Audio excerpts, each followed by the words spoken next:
Bien, Anne-Sophie, bonjour. Bonjour Xavier. Alors, très heureux que vous rejoigniez ce Nous Entrepreneurs qui donne la place à des entrepreneuses, je ne sais pas, des entrepreneurs, ou Bah, entrepreneuses. les deux se Comment? disent, donc moi ça me Bon, dérange pas. Entrepreneur, bon, ben, c'est très vraiment le bien. terme littéral. Puis sinon entrepreneur. Tu le sais, hein, c'est une occasion pendant à peu près 15 minutes de parler de toi, de parler de ton entreprise, de parler d'entrepreneuriat, et puis je te poserai des questions sur ces sujets-là, bien entendu. Donc la première question que j'ai envie de te poser, c'est qui es-tu, toi, personne physique, Anne-Sophie, et qui est ta belle personne morale, Jessia Solidaire?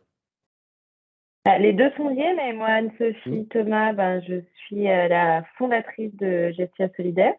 hmm, Donc j'ai fondé Gestia il y a 3 ans.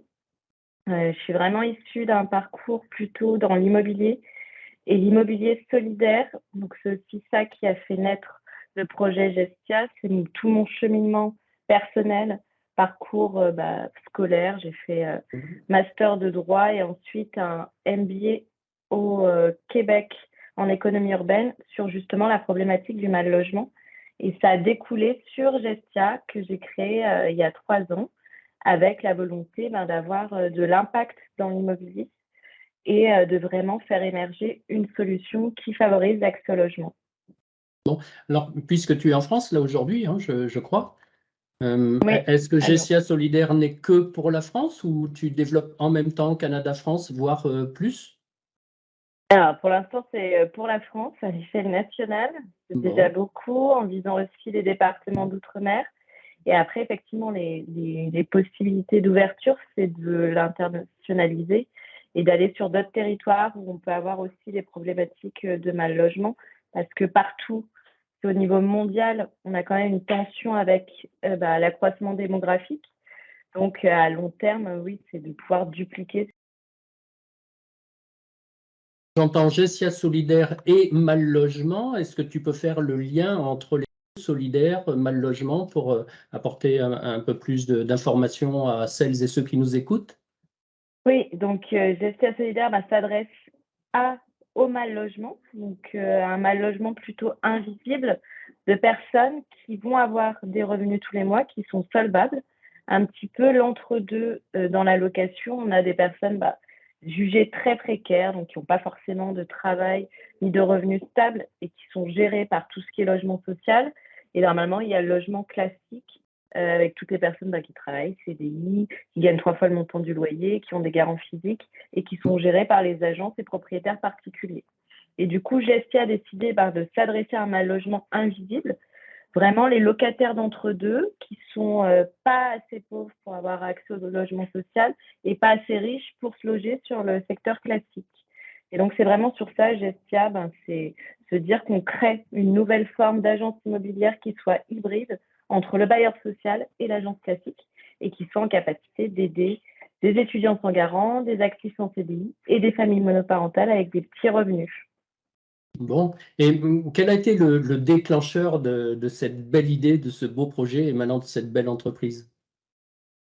Je pense qu'après, dans beaucoup d'entreprises, moi déjà, c'est un projet de cœur et c'est Hmm, lié à mon vécu personnel, de vraiment pouvoir, en étant étudiant, d'avoir des difficultés à se loger, généralement parce que moi, j'ai fait des études en alternance.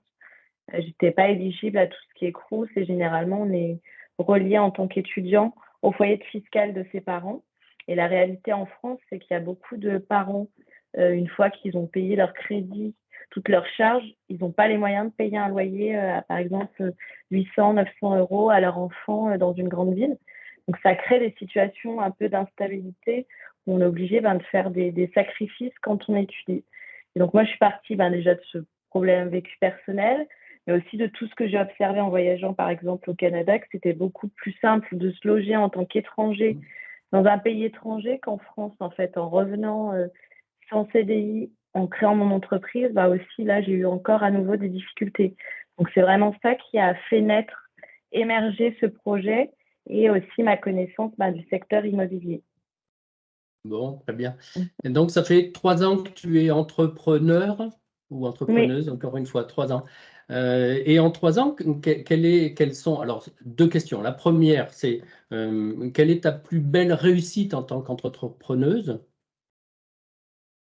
Alors, la plus belle réussite, c'est de voir que ce qu'on a imaginé sur un tapis qui est assez théorique fonctionne et Mmh. d'avoir les premiers locataires. Ça, c'était vraiment la plus belle réussite de se dire, oui, on a imaginé quelque chose qui en fait fonctionne et en fait, pourquoi ça n'a pas été fait avant? Enfin, d'avoir quand même un sentiment de se dire, voilà, avec ça, on peut être utile et si on arrive à le faire à grande échelle, ce sera génial. Bon. Et la deuxième question qui, pour moi, fait, j'allais dire, le mix d'un entrepreneur ou d'une entrepreneuse, c'est il y a des succès, bien sûr, et il y a parfois des difficultés ou des problèmes. Quelle a été la plus grande difficulté que tu as eu à gérer dans tout ce parcours d'entrepreneuse? Alors, dans tout le parcours, c'est beaucoup, je pense que pour beaucoup, c'est lié au financement, Mmh. surtout le financement de l'impact, même si ça commence à être beaucoup reconnu avec des fonds qui sont créés au niveau de l'État, des structures d'accompagnement dédiées à ces structures un peu hybrides comme nous, parce que on a un modèle d'entreprise, mais on a aussi une lucrativité limitée à se dire, les bénéfices resservent la cause, donc on intéresse moins des gros investisseurs qui Mmh. sont là pour maximiser leur investissement. Mmh. Donc je trouve qu'en France aujourd'hui encore, il y a beaucoup de difficultés à financer tout ce qui a un impact social. Et ça a mené à pas mal d'échecs ou de déconvenues, en tout cas sur trouver des financements pour accélérer le développement. C'est quelque chose qui a pris beaucoup de temps, qui va se concrétiser là, mais en fait qui était assez douloureux et long, quoi, dans mon Et, parcours. d'accord. Et est-ce que j'entends de ce que tu dis que cette difficulté risque de perdurer, puisque ça risque de durer un moment que tu n'aies pas une rentabilité telle que tout le monde s'intéresse à ton entreprise?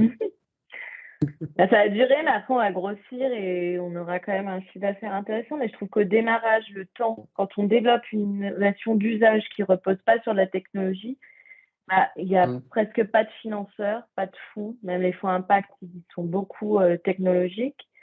Et donc, du coup, il y a vraiment un stade critique quand on est entre 300 000, 1 million de chiffre d'affaires. Pas, pas de solution de financement assez Mm. importante qui peuvent suivre. Donc, alors non, ça va pas durer parce qu'on a trouvé quand même des personnes physiques type business angel qui du coup adhèrent à la cause, mettent de l'argent et puis attendent un retour sur investissement plus limité, heureusement. Bon, Mais très bien. c'est un peu déçu des fonds à impact, quoi. Mm.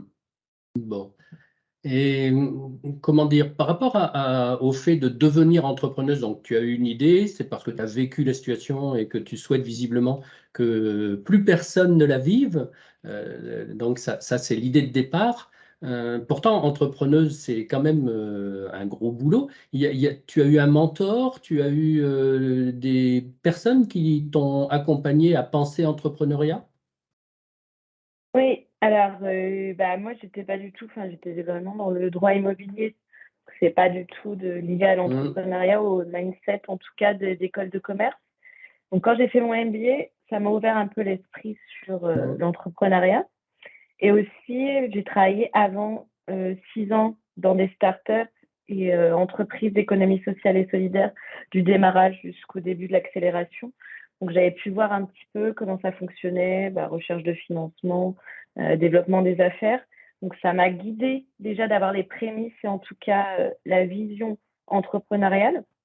Mais après, quand j'ai créé, tout de suite, je me suis fait accompagner donc par des structures comme BPI France, donc avec des Mm. premiers financements sous forme de subventions pour financer l'étude de marché. Et ensuite, vraiment après, avec du coaching. Donc j'ai fait la ruche développement. Maintenant, il y en a beaucoup, les premières, les déterminées. Enfin, nous, on a été beaucoup, très accompagnés. Et aujourd'hui, par 50 Partners Impact. Bon, très bien. Est-ce que j'en déduis que ça serait une des nombreuses recommandations que tu ferais à celles et ceux qui voudraient se lancer dans l'entrepreneuriat? Donc, je te laisse reprendre celle-là, elle me semble importante, et peut-être en rajouter 2 ou 3 de plus pour donner envie, pour autant que notre auditoire ne soit pas encore dans cette belle aventure, leur donner Mm. envie de rejoindre cette aventure. Oui, c'est ça. Bah, moi, je donne toujours le conseil, c'est que souvent, quand on crée, on a soit, si on n'a jamais créé, l'impression que si on divulgue trop de choses, on va se faire piquer l'idée et Mm. qu'on n'est jamais assez avancé pour en parler trop, donc on n'en parle pas. Et en fait, dans l'entrepreneuriat, et je pense que pour la plupart des business, autant dans l'immobilier que dans d'autres secteurs, en fait, beaucoup de choses marchent au réseau et à l'accompagnement parce qu'on gagne un temps fou à se faire accompagner, coacher. Donc moi, c'était vraiment un choix stratégique de me dire, voilà, à quel stade j'en suis. Mm. Mon business, il est plutôt impact, un peu tech, et je liste la liste des incubateurs et j'essaye d'appeler des gens qui sont passés pour me faire une idée, me faire accompagner. Donc ça, je l'ai fait dès le démarrage. Et deuxième conseil aussi, c'est d'essayer de créer des synergies avec d'autres jeunes entrepreneurs parce que je pense beaucoup que même si on a des choses innovantes en matière d'usage et technologique, on est toujours à des stades à la création, on est très jeune et qu'il y aura plein de pivots, de choses qui vont changer, que c'est difficile de tout de suite être en phase d'hypercroissance. Donc c'est intéressant de pouvoir se nourrir et s'entraider entre jeunes entrepreneurs pour aller chercher des gros contrats avec des grosses structures. Donc c'est quelque chose que j'ai essayé de faire après, mais je pense que j'aurais pu le faire plus tôt. Donc je pense que c'est un bon conseil pour les entrepreneuses et entrepreneurs qui se lancent. Bon, écoute, je te remercie. Nous avons fait un joli point de ton cas, bien entendu, qui est comme tous les cas uniques. Donc, je souhaite une très belle aventure à toi, évidemment, à Anne-Sophie, et puis à Gessia Solidaire. Quel serait le mot de la fin pour toi? Qu'est-ce que tu aurais envie d'exprimer de plus? Ce que j'aurais envie d'exprimer de plus, c'est aussi mes convictions. C'est que aujourd'hui, quand on crée, en tout cas en tant qu'entrepreneur, et c'est vraiment, c'est peut-être ma croyance à moi, mais je pense que c'est un devoir pour tout entrepreneur qui se traduit de plus en plus aujourd'hui, c'est qu'on a un devoir de créer des choses qui vont avoir un impact positif au niveau économique et social. Et qu'en fait, aujourd'hui, on peut plus se limiter à avoir de la lucrativité sans penser à l'impact social et environnemental, parce que c'est un devoir pour nous en tant qu'entrepreneurs, mais aussi les générations futures. Donc, je pense qu'aujourd'hui, ça n'a plus de sens de créer un business sans y penser. Donc, je tiens à le rappeler. En tout cas, je pense que Bon. c'est mon mot de la fin. Très bien. Écoute, Anne-Sophie, merci et à bientôt. Merci beaucoup pour l'invitation et à très bientôt.